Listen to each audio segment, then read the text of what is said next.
Our next section of notes deal with problems that farmers dealt with and their organization of a political party that would have an impact on American politics and government for the next 20 or more years. After the Civil War, farmers had a lot of debt to deal with, and their problems with debt were made worse by deflation. There was less money in circulation following the Civil War, and farmers had to pay off their debt with less money available. The money that they had was worth more, which might not seem like a problem, but it was, because the money they had borrowed had been worth less, and now they're paying off that debt with money that's worth more, so they're ending up more in the hole. Goods around the country were cheaper, including farm goods, so people were paying less for the goods that farmers were producing. So they had lots of debt to pay off. They were paying it off with money that was worth more than what they had originally borrowed, and they're receiving less money for the goods that they're producing. Farmers also had a lot of problems with railroads. At this time, in places like Nebraska and South Dakota and North Dakota and throughout the Great Plains, there were very few railroads available. The railroads were then able to charge whatever they wanted for hauling farmers' goods. They ended up charging prices that were far too high for farmers to pay, so farmers went more and more and more in debt. To combat these problems, farmers formed a special interest group called the Grange. Very important to know that the Grange was not a political party. It was a special interest group that would send their problems to political parties, to their representatives, and with lots of farmers backing the Grange, they hoped to have more influence over politicians. They fought problems with the railroads and with grain warehouses that were also charging outrageous prices. If you've seen farmers' co-ops or heard of farmers' co-ops, they were started by the Grange. They were grain warehouses that tried to assist the farmers by charging them a fair price for storing grains. They created the farm credit system so that farmers could borrow money and pay it back at a reasonable interest rate. Down the road, when we talk about women's suffrage and the temperance movement, which was a movement to try to end the production and sale of alcohol, the Grange would support it. At its peak in the late 1800s, the Grange had over 1 million members. It was the largest special interest group that existed in the country, and it still exists today, although its membership is quite a bit less. Eventually, the special interest group, the Grange, led to the formation of a new political party called the Populist Party. They were nicknamed the People's Party. At its first party convention, which was held in Omaha, the Populist Party set out the reforms that it hoped to achieve in government. It was called the Omaha Platform because that's where their first party convention was held. They had a number of problems that they wanted to address, or reforms that they proposed. They wanted to increase the money supply. This would make more money available for farmers to pay off their debt. It would also make more money available for people to pay for the goods that farmers were producing. They wanted a graduated income tax. At this time, we had a flat income tax around the country, so everybody paid the same percent on the income that they earned. The graduated income tax was a plan to have those that earn more money pay a higher percentage, and those that earn less pay a lower percentage.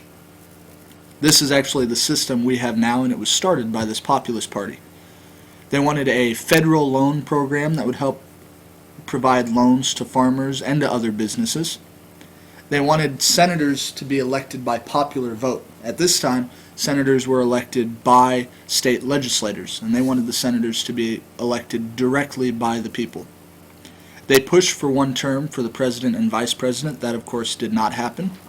They urged for secret ballots, something that we do have now. When you go into a ballot box to vote, no one knows who you voted for unless you choose to tell them, and that's because of the Populist Party.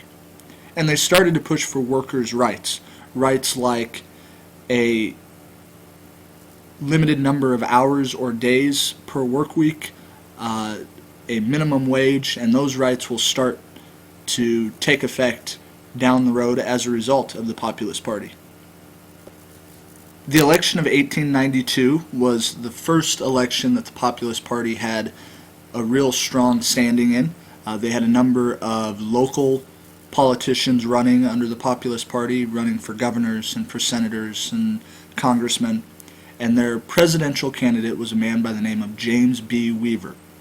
Weaver won 1 million votes, which was only 10% of the popular vote, but was still significant. It showed that there was a significant percent of people around the country that supported some of the ideas of the Populist Party, and it would lead other political parties to adopt some of those ideas. Some of the states that Weaver won were states such as Colorado, Kansas, Idaho, and Nevada.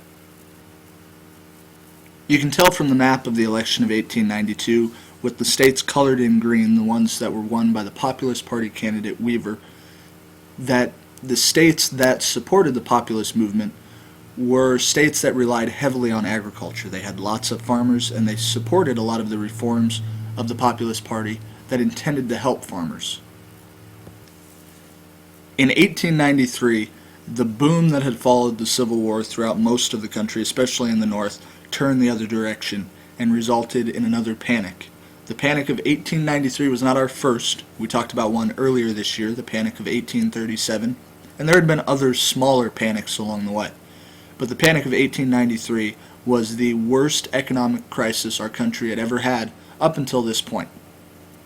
The reason for the Panic of 1893 was that during the 1880s, our economy, our national economy, grew too fast. The Panic of 1893 started when a number of businesses started to go bankrupt, starting with the railroads. The railroads had overinvested and were unable to pay off their debts, and a number of railroads all over the country started to go bankrupt. When the railroads went bankrupt, that meant that they were no longer buying more locomotives and train cars, they were no longer building more train tracks, and as a result, they didn't need iron and steel. So shortly thereafter, the iron and steel industries started to go bankrupt and started to collapse. With these two things happening, there was less investment taking place in the stock market, and the stock market soon collapsed also. Banks, scared by the situation, stopped giving out loans, and this whole series of events caused our worst economic crisis up to this point. We'll talk later on about how the Panic of 1893 was actually very similar to the Great Depression and our most recent recession.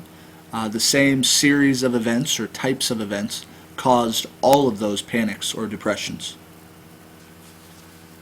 The Panic of 1893 and other smaller panics that we had already had, the Great Depression in the future, and our most recent recession were caused by what's known as the boom-bust cycle.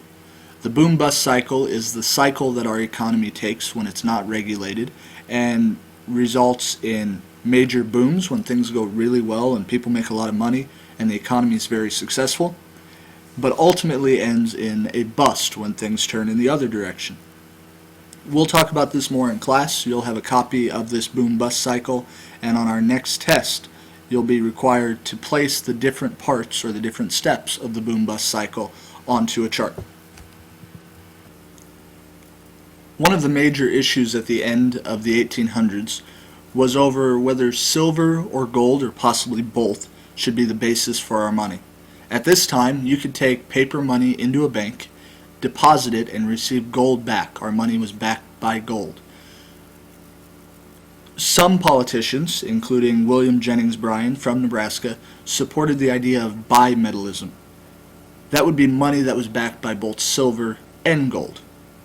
Bimetallism would allow for our country to produce more money because we had more combined silver and gold than we of course had of gold only. The other alternative to bimetallism was the gold standard, which was creating money that was backed only by gold. William Jennings Bryan gave a very impassioned speech at the Democratic Convention prior to the election of 1896, and in that speech he said that we as a country did not want to be stuck to a cross of gold, a system of money that was backed only by gold. This cross of gold speech made William Jennings Bryan a national figure. He became the Democratic candidate in the election of 1896. In the election of 1896, William Jennings Bryan lost to the Republican candidate, William McKinley, and this would be the first of several losses by William Jennings Bryan. He remains an active part of American politics for the next couple decades and will still be an active member of our society, one that shows up in the news regularly, as late as the 1920s.